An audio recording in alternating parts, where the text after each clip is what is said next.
everyone, this is Anam. Welcome to my YouTube channel. In this video, I'll be discussing the summary of lesson number 7 from the book Moments of Class 9, The Last Leaf by O. Henry. It's a very famous story.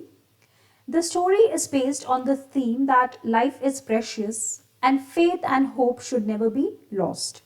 It also tells about the value of art in our life. Art can give us hope in the most trying situations. The Last Leaf is a touching story of how a painter inspires a girl to live and in the process loses his life. He sacrifices his own life to save the life of a young girl, a young artist. Let's begin. Sue and Johnsy are two friends.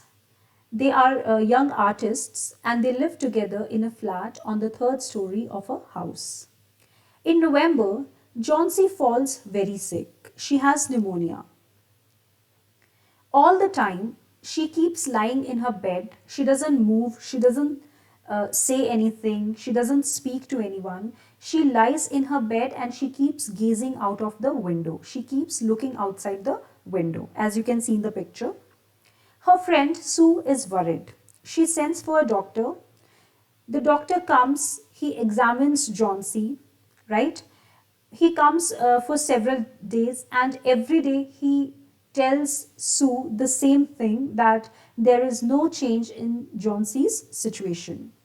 He also tells that Johnsy has made up her mind that she is not going to get well. She has no will to live. If she doesn't want to live, then medicines will also not work on her. So if she doesn't change her attitude, if she doesn't come out of her depression, if she doesn't start believing that yes, she is going to die and she will not survive, she will not live. Sue is worried. She tries her best to make Johnsy take an interest in things around her. She talks to her about clothes and fashion and everything, but Johnsy, she doesn't respond. She doesn't speak anything. Sue brings her drawing board in Johnsy's room and starts painting. She has to earn money also to purchase medicines for Johnsy. So she brings her drawing board in Johnsy's room and she starts painting. And to divert Johnsy's mind of her illness, she also whistles to brighten up her mood. Johnsy shows no improvement. Then suddenly, Sue hears a whisper. Sue hears Johnsy saying something. She rushes to Johnsy quickly and she hears her counting backwards. Johnsy says 12. After some time, she whispers 11. And after some time, she says 10, 9, 8, 7. So Sue can't understand that why she's counting backwards. When she looks outside, she can't see anything but an old creeper, an ivy creeper which has several leaves on it. When she asks Johnsy that why are you counting backwards, Johnsy tells that I am counting the leaves of the ivy creeper. As you can see in the picture, the creeper has a couple of leaves. She says that okay, I see the old ivy creeper climbing halfway up the brick wall opposite to my window.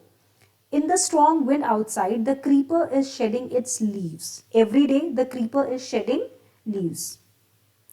Johnsy believes that she will die when the last leaf falls. So she has somehow associated herself with the last leaf. Like I said, she has no will to live. She is depressed. She is gloomy and sad. And in her mind, she associates her life with the last leaf and she believes when the last leaf will fall, she will also die. Sue says that what is this nonsense? It's not true. How can you die when the tree falls? When the leaf falls, it's just in your mind and you should not think about these things. But Johnsy doesn't listen to her. She refuses to have soup. She doesn't. She refuses to have medicines. She wants to see the last leaf fall before it gets dark. She believes that okay, only this last leaf, only a couple of leaves are left now on the creeper, and there is a strong storm outside. winds are blowing, wind is blowing. So she is quite certain that today the last leaf will fall and she will also die. Sue has to complete her painting. She draws the curtain so that Johnsy cannot look outside, right? And develop these negative feelings. So she tells Johnsy to sleep for some time and she has to complete her painting because otherwise she will not get any money to buy medicines for her. Her next order is for she has to paint an old man, right? So she needs a subject who can sit in front of her and then she will be able to paint him easily. She goes to Behrman. Behrman lives on the ground floor in the same building and he's also an artist. He's a painter. He's 60 years old. It has been Behrman's lifelong dream to paint a masterpiece, right? So far, he has not been able to do it, but it's his wish, it's his dream to paint a masterpiece, which the world can remember. Sue goes to his flat. She asks him to come to her flat and be the subject of her next painting. Behrman agrees. Sue also shares her worries with him. She tells him that Johnsy is convinced that she will die when the last leaf falls, and she narrates the whole story about Johnsy. Behrman is like, why is she thinking like that? How can she think like that? How can she be so, illogical? But he comes with Sue, and both of them they quietly go to Johnsy's room and they see him. They see her sleeping in her bed. When Behrman looks outside, he sees that now only one leaf is left on the creeper and it is raining heavily. Sue is worried because she knows, she is very sure that this last leaf is going to fall soon, and when Johnsy will wake up, when she will see that the last leaf has fallen, then she will also want to die. She will lose the little hope that she has. So she draws the curtain together and she goes to complete her painting. Behrman doesn't say a word. He just observes and then he goes back to his flat. Next morning, when Johnsy gets up, when she wakes up, she asks Sue to draw the curtains. Sue is reluctant. She doesn't want to do it because she knows that the last leaf must have fallen, and when Johnsy will come to know about it, she will again start thinking negatively. But Johnsy tells her again and again, and finally, Sue has to draw the curtains.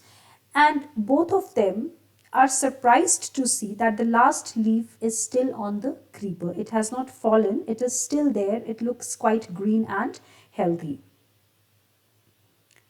Johnsy says that okay, it must have survived somehow, but it is not going to be there for long. Uh, Today by evening it will fall and I'll die, right? So again she's thinking negatively. She has not changed her attitude. At that time, Sue tells her that this is a wrong thing. She has to live for her friends. If she doesn't want to live for herself, then she has to live for her friends. She says that, Johnsy, have you ever thought about me? What will happen to me without you? Right? So you have to think about your friends also. That evening, another storm comes, and again they are surprised to see that the last leaf doesn't fall. It's still there on the creeper. When Johnsy sees the last leaf holding on to the creeper, she realizes her mistake. She says to Sue that, yes, I have been a bad girl. Just like a good friend, you have been looking after me for so long, and I have not cooperated with you. I've not been a good girl. Now I have realized that yes, it is a sin to want to die, right? It's a sin. Life is precious. God has given us this life and we should not want to die. Sue is happy. She combs her hair, she gives her hot soup. Now, Johnsy has the will to live. She doesn't want to die. Doctor comes and he examines Johnsy, and this time the news is good. He tells that yes, Johnsy is now better, and since she has changed her mind, she has changed her attitude. she is going to survive, she is going to live, and soon she will recover. She also gives a bad news to Sue. He tells her about Behrman. He says that, okay, now I'm going to examine Behrman. He is very sick. He is suffering from pneumonia for the last 2 days. There is no hope for him. He will not survive. He is going to die soon. Sue feels very bad about him. Next day, Behrman dies of pneumonia. The janitor of the building tells Sue that Behrman had been out in the stormy night. His shoes and clothes were wet. He tells that when he went in his flat to check on Behrman, his shoes, clothes, everything was wet. And he also found a ladder and a lantern still lighted lying near his bed. He also tells her that, okay, I found some paint and brushes also. There was yellow and green paint all around. At that time, Sue realizes what must have happened to Behrman. Sue realizes that the leaf which is there on the creeper is not a real leaf. She realizes that this leaf is painted by Behrman and this is his masterpiece, right? Like I said, Behrman always wanted to paint a masterpiece. So finally, when he when Behrman saw Johnsy suffering and when he understood her state of mind, he realized that the problem is not with her health but with her psychology. So he was out in the storm for the whole night. He drew a leaf because the last leaf had fallen. When the storm came, the last leaf fell. So he replaced that leaf with another leaf, right? He drew a leaf and then he put it on the creeper. He pasted it there. He painted it the night before he died. At that time, Sue realizes and she feels so bad. She goes to Johnsy. She takes her hand in hers and she discloses the truth. She tells her that, have you ever observed? Have not you wondered why the leaf doesn't move? Why doesn't it flutter when the wind blows? So they realize that Behrman sacrificed his life to save Johnsy, right? So yeah, this is what the story is all about. And the story gives us a message also that yes, in life, we come across many hindrances, we come across many problems, but those problems should be overcome by fighting back in high spirits. We should not give up hope and we should never, want to die, right? It's a sin to want to die. So yeah, that is the story. If you like the video, then please subscribe to my channel and hit the bell icon. Thank you.